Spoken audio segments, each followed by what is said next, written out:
kita gunakan untuk melihat sebuah distribusi data tersebut normal atau tidak. Perhitungan sederhananya atau dengan melihat kurvanya, seberapa condong dan seberapa runcing sebaran data tersebut. Nah, apa fungsinya distribusi data normal atau tidak? Yaitu untuk melangkah ke uji selanjutnya, yaitu uji bivariat. Ya, ketika kita atau peneliti ingin melihat sebuah hubungan sebab akibat, maka itu harus dilakukan uji hipotesis. Nah, pada saat datanya sifatnya rasio atau interval, maka sebelum masuk dalam uji statistik itu harus pahami dulu prinsip dasar terkait dengan uji normalitas. Nah, salah satu yang perlu dipahami pada saat melakukan uji normalitas adalah ukurannya adalah melihat kecondongan dan skewness. Nanti mungkin minggu depan baru kita belajar khusus untuk normalitas. Kita pahami dulu terkait dengan ukuran penyebarannya. Ya.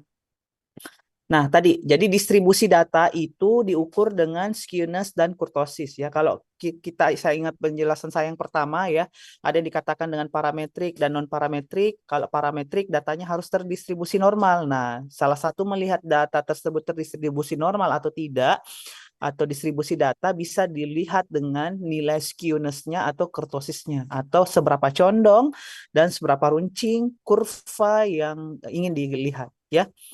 Nah, apakah bentuknya simetris atau tidak? Nah, maka dilihatlah kecondongan dan keruncingannya.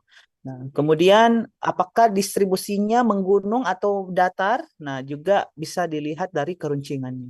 Ya, biasanya distribusi tersebut ditampilkan biar lebih jelas disajikan secara visual. Ya, dari artinya dalam bentuk kurva. Nah, menurutku bisa lihat di sini yang pertama kita lihat ukuran kecondongan. Kalau misalnya kurvanya simetris, maka dia bentuknya seperti ini, ya. Jadi kayak model gunung dia. Ya, ini. Nah, kalau kurvanya simetris sebaran data. Nah, di sini kan nanti biasanya kalau misalnya digambarkan juga dalam bentuk grafik histogram. Histogram tahu ya? Histogram itu kayak grafik batang, tapi dia nyambung-nyambung. Nah, kayak gini dia tuh. Nah, ini grafik histogram. Ini bukan grafik batang ya. Nah ya, jadi kalau grafik batang itu dia modelnya nih kayak gini nih. Biasanya kayak bentuk frekuensi terpisah dia. Nah, kalau histogram itu kan di sini ada titik tengah. Nah, itu jadi dia kayak model kurva ya. Jadi dimulai dari kayak gini. Nah, dia bertemu di titik tengahnya. Nah, jadi kayak seperti ini jadinya. Ya, jadi kalian harus bisa bedakan yang mana grafik histogram dan yang mana grafik simetris. Nah, kalau misalnya ya ini adalah kurva normal. Ya. Jadi kalau misalnya datanya terdistribusi normal, biasanya kita cukup dengan melihat kurvanya, tapi ini lebih apa ya sifatnya kayak simetris. Ada yang bilang ini condong ke kiri, ini condong ke kanan. Ada orang bilang "Ah, tidak ini sudah simetris." Nah itu kan biasanya lebih subjektif gitu ya. Nah, makanya biasanya kalau normalitas kita pakai yang lebih objektif, pakai angka. Tapi kalau melihat ini, setidaknya Ananda aku tahu gitu. Ada parameter yang kita bisa gunakan yaitu dengan melihat kurvanya. Nah, kalau misalnya kurva condong positif, maka dia kurvanya membentuk seperti gini, kanan. Nah, kalau misalnya kurva negatif itu condong ke kiri ya.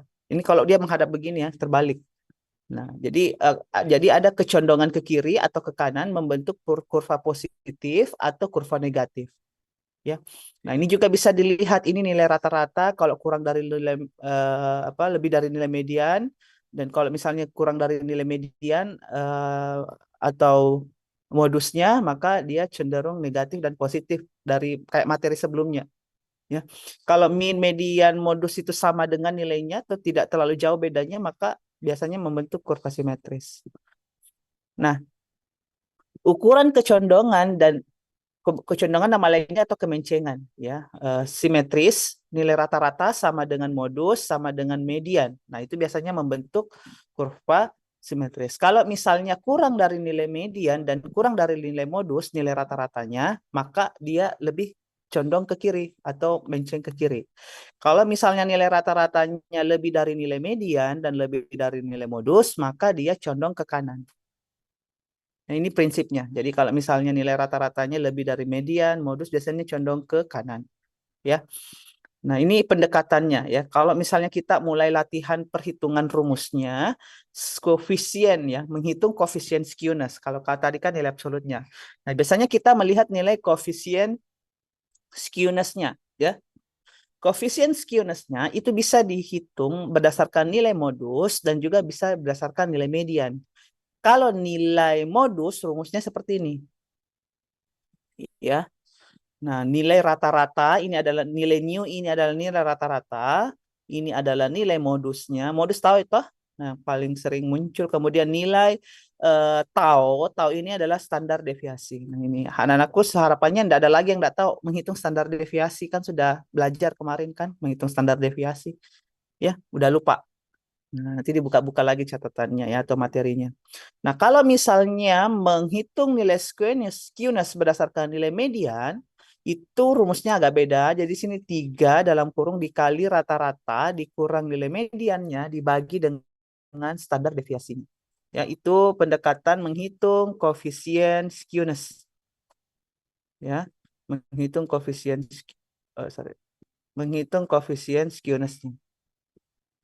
Nah, kita langsung masuk contoh ya.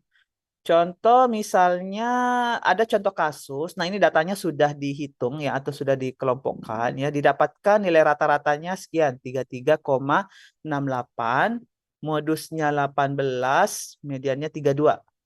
Nah, standar deviasinya 11,243. Jadi ini sudah dihitung ya, sudah ditentukan nilai-nilainya ya. Kalau misalnya menggunakan nilai modus, tadi kan rumusnya rata-rata dikurang ini berapa nilai modusnya dibagi standar deviasinya. Nah, ini berarti ini dulu dikurang, dibagi standar deviasi, maka dapatlah nilai 1,394. Kalau misalnya menggunakan nilai median, rumusnya beda lagi. Ya, 3 dikali berapa nilai rata-ratanya, dikurang nilai mediannya, dibagi standar deviasinya, maka dapatlah nilainya 0,4482. Nah, sekarang bagaimana kita menginterpretasinya? Ya, menginterpretasinya adalah jika distribusinya simetris, artinya yang membentuk kurva sempurna gitu ya, maka nilai skewness-nya adalah 0. Nah, kalau nilai skewness-nya 0, maka kurvanya simetris. Jika distribusinya condong positif, maka nilai skewness-nya bernilai positif. Nah, positif ya, ini kan positif ya, ini juga positif. Nah, jika distribusinya condong ke kiri, maka skewness-nya bernilai negatif. Negatif artinya kalau di sini nilainya minus 1,94 atau minus 0,4. Nah, maka dia nilai skewness-nya condong negatif.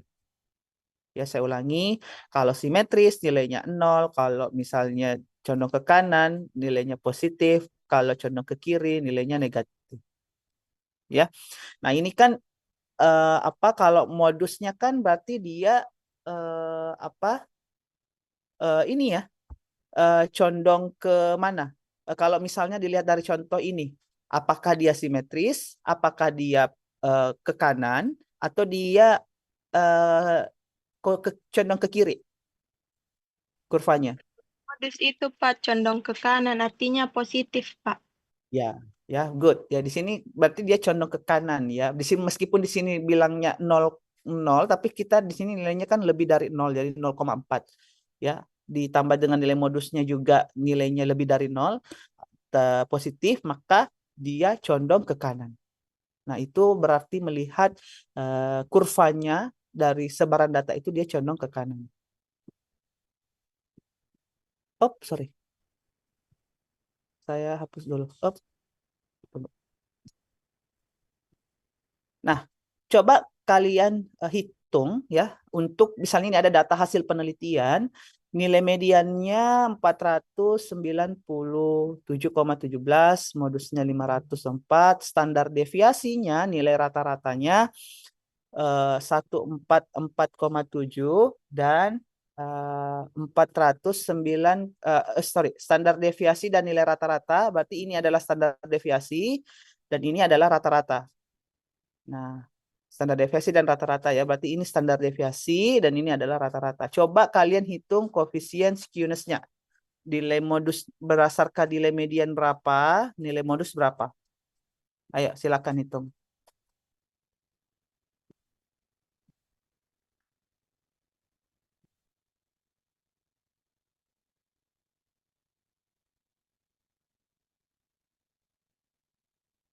raise hand ya kalau yang sudah dapat nilainya. Di raise hand, saya mau catat-catat namanya yang aktif.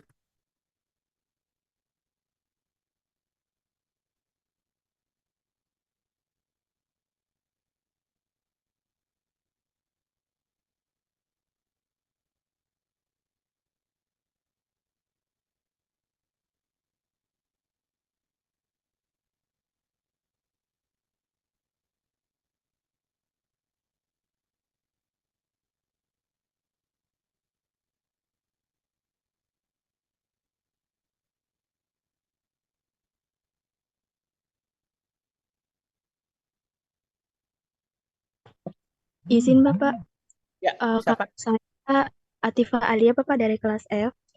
Atifah, ya. Modusnya berapa? Sorry, nilai skewness-nya berdasarkan nilai median dulu.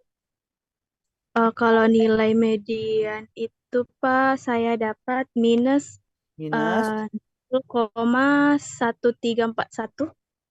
1,134 gitu ya. Bukan Pak, minus Oh, minus 0,1341. Iya, Oke, minus 0. ini saya hapus dulu.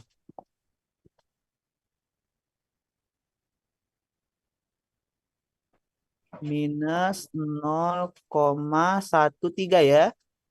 Pak. Gini ya. Iya, 1341 Pak. Oke, kita 2 desimal saja ya, 0,134. Iya Berdasarkan Pak. modusnya Minus 0,09 Pak. minus 0,09 09. Iya, atau misalnya minus 0,1 ya. Ini bisa dibulatkan ya. 0,1. Oke, ada yang mendapatkan nilai yang berbeda? sama Pak. Sama ya. Oke. Sama Pak. Kita lihat penyelesaiannya. Oke, minus skewness-nya minus 0,1, yang mediannya minus 0,1 atau dibulatkan ya, tadi 0,13. Jadi sama ya. Ya, ini ya, minus 0,13 dan minus 0, oh ini 0,13 dan minus ini untuk median minus 0,13. Yang ini ya, median 0,13 dan untuk modusnya ini minus 0,10, tadi sama 0,09, saya bulatkan 0,1 ya. Di sini ada satu angka di belakang koma. Minus 0,10. Oke, sama ya. Nah, jadi kalau untuk modus, tadi rumusnya kan sama ya. 400, ini sudah dimasukkan saja nilai-nilainya, kemudian perhitungannya. Nah, kalau kesimpulannya seperti apa? Apakah condong ke kiri, condong ke kanan, atau simetris? Condong ke kiri Bapak. Berarti Karena kurvanya minus. Dia ya, negatif. betul. Ya. Negatif, Pak. Jika dilihat keduanya, sebenarnya dia adalah negatif. Jadi distribusi kurva condong negatif. Hal ini disebabkan ya karena nilainya sangat kecil sehingga menurunkan nilai rata-rata hitungnya mendekati angka 0. Ini nyaris 0 ini, ya. Menunjukkan kedekatan nilai 0, ya. Nah, meskipun nilainya condong ke kiri, akan tetapi tidak terlalu besar nilainya atau mendekati kurva normal. Nah, jadi kadang tuh sebuah data dikatakan normal atau tidak, yaitu tadi karena misalnya nilainya hampir mendekati normal, ya. Jadi betul kurvanya negatif, cuman nilai kecenderungannya tidak terlalu besar atau mendekati kurva normal ya. Karena baik berdasarkan nilai median atau berdasarkan nilai modus itu selisihnya sangat kecil sekali, 0,1. Nyaris 0,0 ya. Berarti itu adalah interpretasi dari nilai-nilai tadi. Ada masalah di ukuran kecondongan? Harapannya tidak ada ya. Perhitungannya cukup sederhana. Selanjutnya kita masuk di ukuran keruncingan atau kurtosis. Ya, kita masuk di ukuran keruncingan atau kurtosis. Nah, ukuran keruncingan atau kurtosis itu dilihat keruncingannya, bukan kecondongannya. Tadi kan condong ke kiri, ke kanan. Sekarang kita lihat kayak menggunung ataupun mendatar, ya. Nah, Kalau misalnya dia kurvanya cenderung menggunung, ini yang berwarna biru ya, ini yang berwarna biru, maka dikatakan sebagai kurva leptokurtik. Nah, kalau misalnya dia eh, apa eh, apa nyaris mendatar, ya ini nyaris mendatar disebut dengan platykurtik. Kalau dia misalnya antara apa menggunung dengan mendatar maka disebut dengan mesokurtik atau biasa kita disebut dengan keruncingan sangat runcing, keruncingan sedang dan tidak runcing ya. Nah ini sangat runcing, keruncingan sedang dan kurva datar. Kalau leptokurtis sangat runcing, kalau mesokurtis keruncingan sedang, kalau platykurtik kurva datar ya menginterpretasi ukuran keruncingan yaitu dengan melihat ketiga ini laptop ya ini kalau bisa diingat yang pertama leptokurtik sangat runcing, mesokurtik keruncingan sedang dan platykurtik kurva datar. Perhitungannya ya dengan melihat ini koefisien kurtosis biasa disebutkan dengan alfa pangkat 4. Nah ini ya. Alfa pangkat 4. Kalau misalnya nilainya sama dengan 3 maka mesokurtik. Mesokurtik tadi itu apa? Kalau anak masih ingat keruncingan apa tadi? Mesokurtik. Sedang, Bapak. Iya, keruncingan sedang. Sedang. Leptokurtik, kalau misalnya nilainya lebih dari 3, maka dia keruncingan apa tadi kalau leptokurtik? Runcing, Bapak. Sangat runcing. Iya, sangat runcing ya. Kalau dia nilainya lebih dari 3. Nah, kalau platykurtik maka apa tadi kalau platykurtik? Kurva datar. Ya, kurva datar ya, kurva datar. Jadi nyaris membentuk garis lurus kalau misalnya nilai koefisien kurtosisnya itu kurang dari 3. Kalau keruncingan tadi 0 ya. Nah, kalau kurtosis itu kita pakainya 3 ya, nilai 3. Nah, untuk data yang tidak berkelompok, rumusnya seperti ini.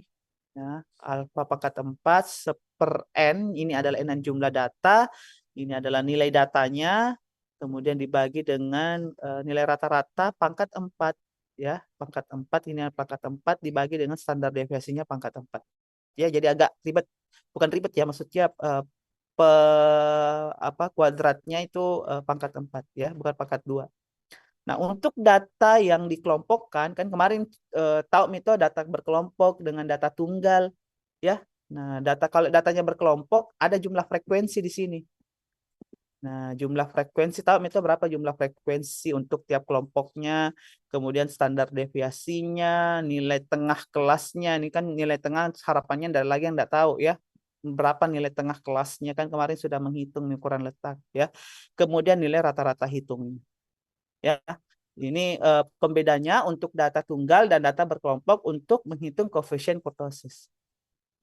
Nah, contoh yang saya tampilkan mungkin cukup data tunggal saja. Nanti untuk data berkelompok kalian bisa lihat contohnya di sumber-sumber yang lain ya. Nah, ini kalau dijabarkan berarti jumlah respondennya, misalnya kita mau menghitung ya ukuran keruncingan dengan data mentah seperti ini. Ya. Ada 10 balita, masing-masing balita beratnya ini. Nah, saya mau tanya dulu kalau berat badan skalanya interval atau rasio? Lupa lagi. Interval atau rasio?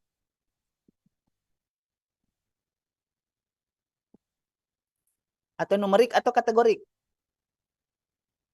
Kalau berat badan? Rasio, Bapak. Iya, numerik atau kategorik? Numerik, Bapak. Numerik. Iya, numerik dan rasio. Ya. Oke, jadi ada misalnya ada berat 10 balita dengan berat badan masing-masing, kita lihat berapa nilai koefisien keruncingannya. Ya. Rumusnya adalah ini langsung sampai penyelesaiannya dikasih ya. Ini kita jabarkan dulu ada 10 balita ya, ini perhitungannya. Ada 10 balita ya. Jadi cocokkan saya nilainya 10 balita, kemudian ini adalah X, new, berarti kita cari tahu dulu rata-ratanya.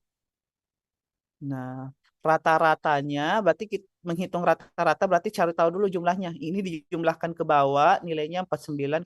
Nanti dilihat ya kalau misalnya keliru. Ini 49,8 kalau dijumlahkan, ini dia. Ya.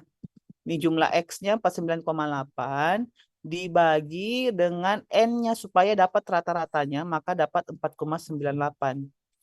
Nah, jadi 7 dikurang 4,98. Nah, 4,98. Nah, ini maka dapatlah 2,42. Ini kan X dikurang Y. Begitu pula dengan data kedua, ini adalah hasil selisihnya. Nah, ini hasil selisihnya, ya. Nah, untuk memudahkan sebenarnya bisa kalian langsung pangkat 4 kan ya, tapi mungkin biar lebih sederhananya tidak membingungkan karena biasanya nanti kita akan menghitung juga standar deviasi karena harus dihitung dulu standar deviasi, maka kita pangkat 2 kan dulu. Ya, ini. Nah, berarti 2,42 pangkat 2 5,86. Nah, anak-anakku jangan lagi pangkat 4 kan yang ini nanti salah.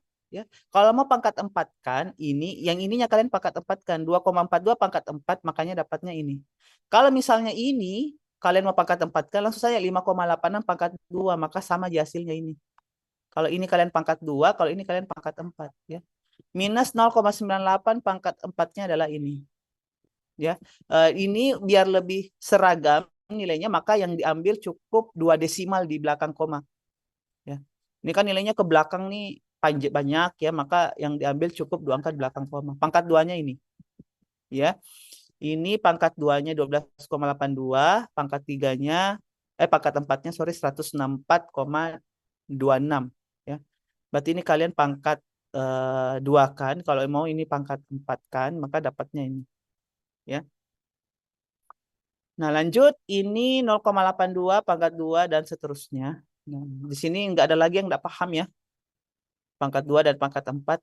Nah, nanti kalian total dari data di atas jumlah jumlah new pangkat 2 24,516, berarti ini nilainya 24,516. Ya. Kemudian jumlah ini jumlah ya. Jumlah untuk pangkat 4 yang ini berarti dia adalah 204.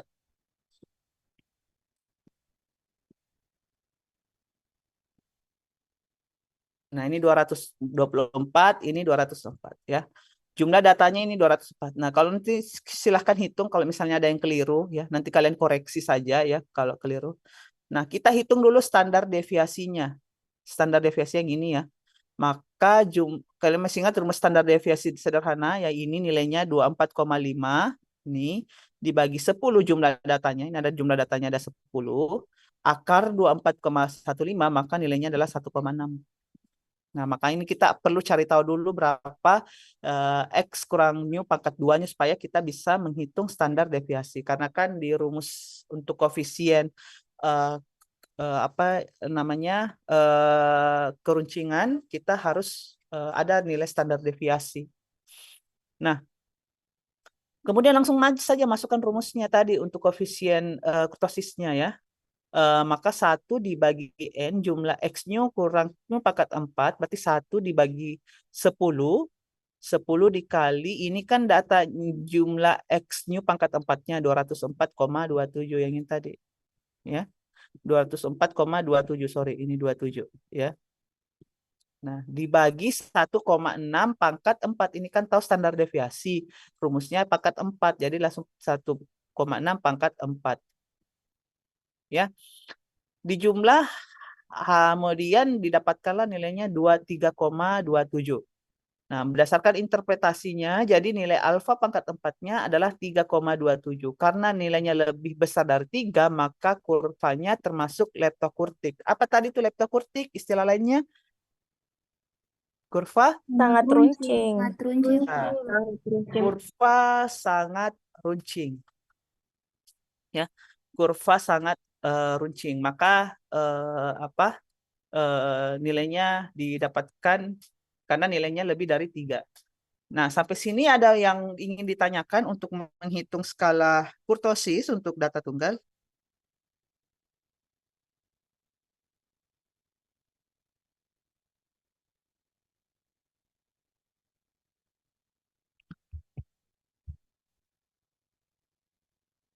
Tidak ada? Kalau tidak ada aman ya. Nah, kalau tidak ada, berarti, nah ini. Ada homework ya. Seorang mahasiswa tertarik apa ini? seorang mahasiswa tertarik untuk melakukan penelitian deskriptif mengenai penghasilan sopir angkot, ya. Nah, ini misalnya ada sopir penghasilan bisa dalam ribuan, tapi tidak usah tulis dalam ribuan. Ini jumlah datanya. Ada 5, 10, 20, 30, 40, 50, 5, 10, 20, 30, dan seterusnya. 15, berarti ada 30 data. Ya. Nah, hitunglah koefisien skewness-nya dan kurtosisnya. Ya, sama di double folio, di scan, filenya kumpul di di drive, semua nanti itu hard copy-nya minta tolong ketua kelas kumpulkan saja dulu ya. Semua tugas-tugas yang sudah dikerjakan nanti di akhir, nanti di minggu terakhir saya suruh kumpul ya. Nah, tapi yang paling penting adalah kalian scan dan kumpul di drive-nya. Jangan sampai kalian tidak kumpul filenya ya. Nah, itu yang paling penting. Dan apa lagi? Ini sudah minggu keempat ya, berarti 1 kali lagi. Ada yang mau ditanyakan, Nak? Izin Bapak mau Ya, bertanya yang di slide sebelumnya, Pak. ya, yang ini. Ya, Pak. Di mana dapat hasilnya yang 2,42, Pak? Masih bingung, Kak. Yang mana? Yang 2,42, Pak. 2,42 ini tadi ya. X adalah nilai data, kemudian dikurang nilai rata-rata. Nah, nilai rata-rata tahu memang hitung. Ini tambah ini, tambah ini, tambah ini, tambah ini bagi 10 ini 4,98. Nah, berarti 7,4 kurang 4,98 maka dapatnya 2,42. Siapa tadi yang bertanya? Saya, Pak. Paham, Ya, Pak. paham Ya, Mitra? ya, Oke. Pak. Makasih, Ya, Pak. ya, ya. Ini juga 4 kurang 4,98 maka minus 0,98. Ya, ini ketika dia dikuadratkan kan nilainya yang tadinya minus jadi positif ya. Dan ingat untuk menghitung ininya cukup 2 angka di belakang koma saja. Karena nanti kalau kalian ambil semua nilainya takutnya kepanjangan. Ada yang sampai 5, 6. Ini biar lebih pembulatan saja. Kalau di semial kan kita biasanya lakukan pembulatan minimal 2 angka di belakang koma. Gitu ya. Oke, paham? Ada yang mau ditanyakan lagi? Kalau Saya, enggak ada, ya, apa? Siapa, Nak? Halo? Pak Nurul Kalbi, izin bertanya. Iya. Itu Pak, di pangkat 2-nya kan ini 2,42 Heeh. dikali di pangkat 2, Pak. Nah, hasil aslinya itu Pak 5,85. Apakah memang harus dibulatkan Pak menjadi 5,86? Iya. Nanti dilihat lagi saja, Nak, desimalnya. 5,85 berapa di situ? Atau pas 5,85? Atau ada di belakangnya? 5,8564, Pak. Iya. 5,8564. Toh? Nah, itu kan kalau pembulatan sederhana, 4 kan masih kurang di bawah 5. Maka dibulatkanlah jadi 5,586 saja, karena 4 di bawah, tidak bisa dibulatkan ke atas. Ya, kalau misalnya 5,86 misalnya ya, maka kita bulatkan ke atas. 6 kan lebih dari 5, maka nilainya 5,87 gitu. Jadi kalau pembulatan angka di belakang komanya, lihat saja angka ketiga desimalnya. Kalau misalnya dia di bawah nilai 5, tidak usah lakukan pembulatan ke atas. Kalau nilai 5, maka bulatkan satu angka di atasnya. Gitu ya, matematika sederhana kemarin waktu belajar waktu SD, gitu toh? Halo? Iya, Pak. Iya, begitu deh. Iya, begitu saja ya. Pembulatannya cukup sampai 2 desimal. Oke, ada lagi? Izin Pak Iya, bertanya. iya. Pak, Ya, Ini Pak, tugasnya cuma ditulis di termasuk kurva apa atau digambar juga kurvanya? ndak usah kayaknya digambar. Cukup saja dijelaskan dia kurva apa. Ya, Baik Pak, makasih. sama istilahnya. Kalau leptokurtik apa, kalau mesokurtik kurva apa, ndak usah digambar. Gitu ya. Oke, ada lagi? Sampai Pak untuk deadline-nya. Deadline-nya minggu depan saya. Oh, oke Pak. Ya. Sebelum masuk distribusi normal data atau uji hipotesis, saya ada lagi satu materi. Tunggu dulu ya, saya tampilkan dulu.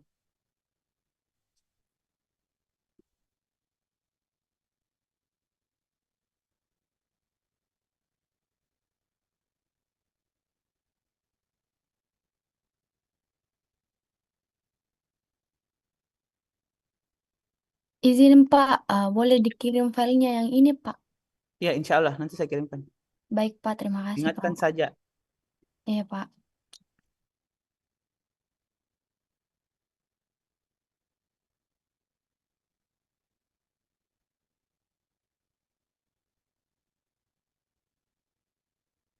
Tunggu ya, saya masih ada satu. Ini masih baru setengah jam saya menjelaskan. Masih ada saya mau jelaskan satu lagi.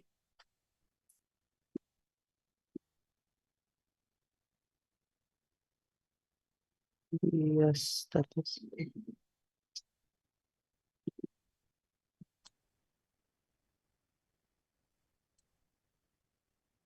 Nah, kita masuk di hipotesis dan estimasi, ya. Nah, saya rasa dari kalian sekolah dulu sudah pernah mendengar pasti istilah hipotesis, apalagi mungkin yang sudah pernah menulis karya tulis ya, karya ilmiah pasti selalu didahulukan dengan membuat hipotesa atau hipotesis ya. Nah, ini bagaimana kita akan saya jelaskan bentuk, jenis, dan bagaimana merumuskan hipotesis dan bagaimana sebuah paradigma penelitian rumusan masalah berkaitan dengan hipotesis dan keterkaitan